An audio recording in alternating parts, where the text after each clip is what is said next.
Hello friends, welcome to my YouTube channel. जैसा कि मैंने अभी तक अपने चैनल पर एग्रीकल्चर इंजीनियर्स प्रीवियस पेपर का पार्ट 1 और पार्ट 2 मैंने अपने चैनल पर अपलोड कर दिया है, जिसमें 30 प्रश्न लिया था।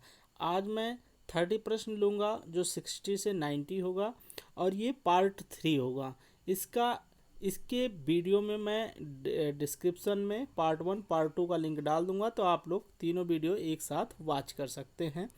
और मित्रों, अगर आप लोगों को पीडीएफ चाहिए तो उसके लिए मैं अपना टेलीग्राम लिंक दे दूंगा। आप लोग बोलेंगे तो मैं टेलीग्राम लिंक पे भी पीडीएफ प्रोवाइड करा दूंगा। तो चलिए मित्रों, स्टार्ट करते हैं। प्रश्न नंबर 61 है कि किसी नाली की द्रव्यीय त्रिज्या आर को उसकी सिक्त परिमाप P क्षेत्रफल A को किस रूप में दर्शाते हैं। 61 बहुत ही महत्वपूर्ण प्रश्न है। तो द्रव्यीय त्रिज्या R इक्वल टू होता है एरिया अपान परिमाप, जिसको सिक्त परिमाप बोलते हैं।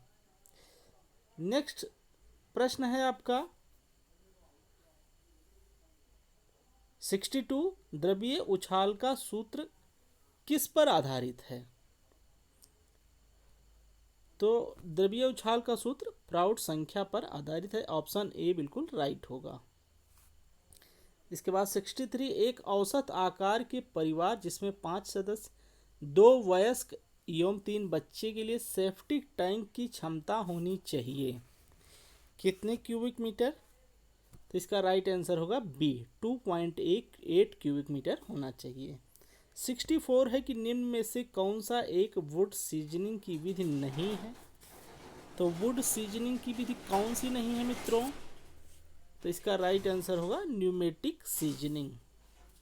चलिए नेक्स्ट प्रश्न देखते हैं। नेक्स्ट प्रश्न आपका है 65, एक मोर्टार में सीमेंट और बालू का सामान्य अनुपात होता है, कितना होता है।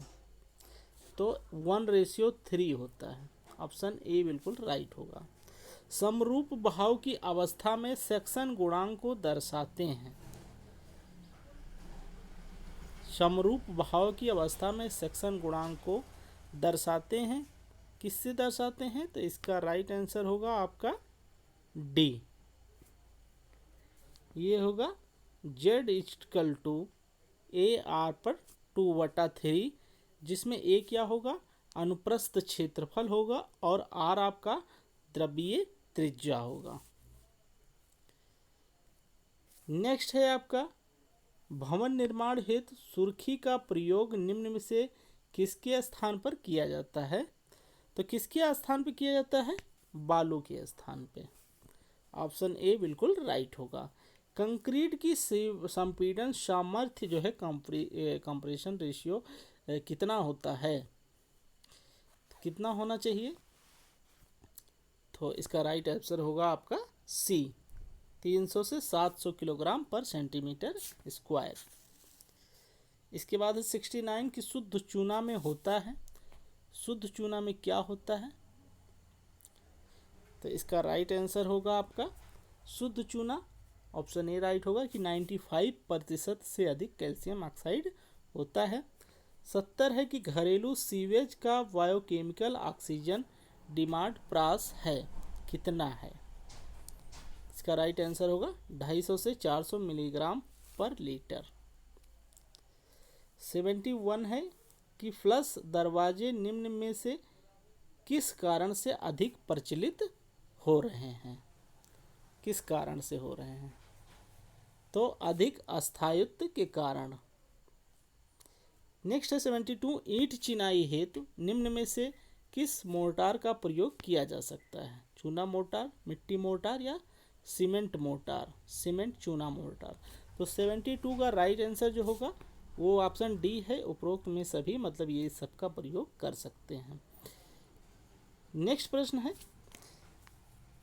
रैपिड हार्डनिंग पोर्टलैंड सीमेंट बनाया जाता है, किससे बनाया जाता है। तो इसका राइट आंसर होगा वो ऑप्शन डी होगा, उपरोक्त सभी प्रक्रिया से जो बनाया जाता है। आप पढ़ लीजिएगा कौन कौन सी प्रक्रिया है। चलिए नेक्स्ट प्रश्न बताते हैं आप लोगों को। 74 है कि सामान्यतः सभी प्राकृतिक नालियाँ होती हैं, किस प्रकार की होती हैं? तो अप्रिज्मीय होती हैं जो भी नालियाँ होती हैं। 75 है कि बिल्डिंग की प्लिंथ की पूरी चौड़ाई में डीपीसी का प्रयोग डैश डैश डैश को रोकने के लिए किया जाता है, किसको रोकने के लिए किया जाता है? बहुत ही अच्छा प्रश्न है, ये पूछा भी जाता है अक्सर। तो इसका राइट आंसर होगा सी, बिल्डिंग में नमी को रोकने के लिए, नमी न जाने पाए बिल्डिंग में, इसलिए डीपीसी का प्रयोग किया जाता है। नेक्स्ट है एक अच्छी बिल्डिंग पत्थर में होनी चाहिए, क्या होनी चाहिए?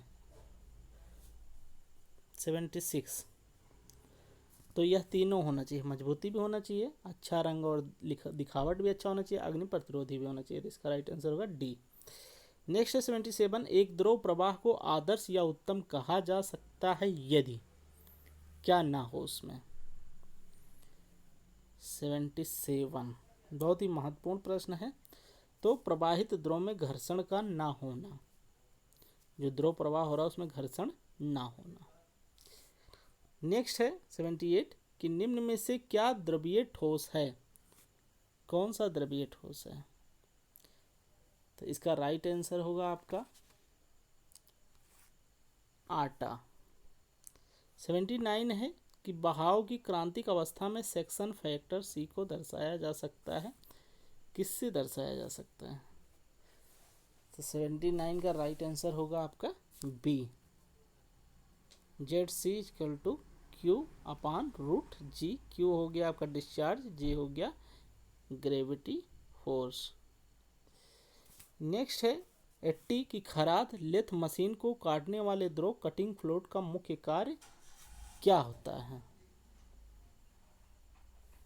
80 इसका राइट आंसर होगा ऑप्शन ए, औजार का कार्य वस्तु को ठंडा रखना ही मुख्य कार्य होता है। 81 है बंद इम्पेलर निम्न में से किस प्रकार के द्रव के लिए उपयोगी होते हैं? जो बंद इम्पेलर होता है सेंट्रीफ्यूगल पंप में, किसी पंप में, तो वो किस प्रकार के द्रव के लिए अच्छा होता है? तो इसका राइट आंसर होगा आपका आसियान। नेक्स्ट है कटीला तार आमतौर पर लगभग वायर गेज का बना होता है, कितने वायर गेज का बना होता है? तो इसका राइट आंसर होगा 14। चलिए नेक्स्ट प्रश्न में चलते हैं। नेक्स्ट है आपका 83 इमारती लकड़ी की सतह पर कोलतार की पतली तह लगाई जाती है, किस लिए? तो इसका राइट आंसर होगा ये डी, वर्षा से सुरक्षा के लिए भी और संरक्षण के लिए और कीट रोधी के लिए। तो उपरोक्त सभी इसका राइट आंसर होगा। इसके बाद नेक्स्ट प्रश्न है कि फार्म प्रतिष्ठान अस्थायी रूप से इनके पास स्थिर होने चाहिए, किसके पास? तो इसका राइट आंसर है सी, जल आपूर्ति के पास। नेक्स्ट 85 कि इनमें से कौन सी स्वच्छता असंजन नहीं है? तो कौन सी नहीं है? ऑप्शन डी राइट आंसर होगा कूड़ादान। 86 है कि किसी पंप का स्थैतिक शीर्ष बराबर होता है, तो किसी पंप का स्थैतिक शीर्ष किसके बराबर होता है? चूषण शीर्ष एवं निस्सरण शीर्ष के योग्य के। नेक्स्ट है 87 की इस्पात की ढलाई हेतु निम्न में से किस बालू को बेहतर माना जाता है इस्पात की ढलाई के लिए? तो 87 का राइट आंसर होगा आपका सी, मोटे दाने की बालू। इसके बाद है आपका 88 प्रश्न नंबर कि ग्राउटिंग में प्रयोग होने वाला ग्राउट एक मिश्रण है, किसका मिश्रण, कितने का हो जाना चाहिए उसमें रेशियो? तो 88 का राइट आंसर होगा आपका ये, 1 भाग सीमेंट 2 भाग बालू और पर्याप्त पानी। 89 है इमारती लकड़ी की पकाई सीजनिंग की जाती है, किसके लिए की जाती है? 89 इसका राइट आंसर होगा जो वो होगा ऑप्शन डी, लकड़ी से नमी को दूर करने के लिए। 90 प्रश्न है कि सजावटी लकड़ी शुष्क मानी जाती है जब उसमें नमी की मात्रा हो, कितना प्रतिशत हो? तो इसका राइट आंसर होगा आपका 15% से कम। तो ये रहा मित्रों आपका पार्ट 3। इसी तरीके से मैं आके भी आप लोगों का क्वेश्चन कराता रहूँगा। आप लोगों को वीडियो अच्छा लगे तो लाइक ज़रूर करिएगा। आप लोग लाइक बहुत कम करते हैं, अच्छा लाइक दीजिए ताकि हमारा भी हौसला बढ़े और हम जो है और ज़्यादा से ज़्यादा वीडियो बनाएं। तो चलिए दोस्तों, मिलते हैं नेक्स्ट वीडियो के साथ, तब तक के लिए थैंक यू सो मच।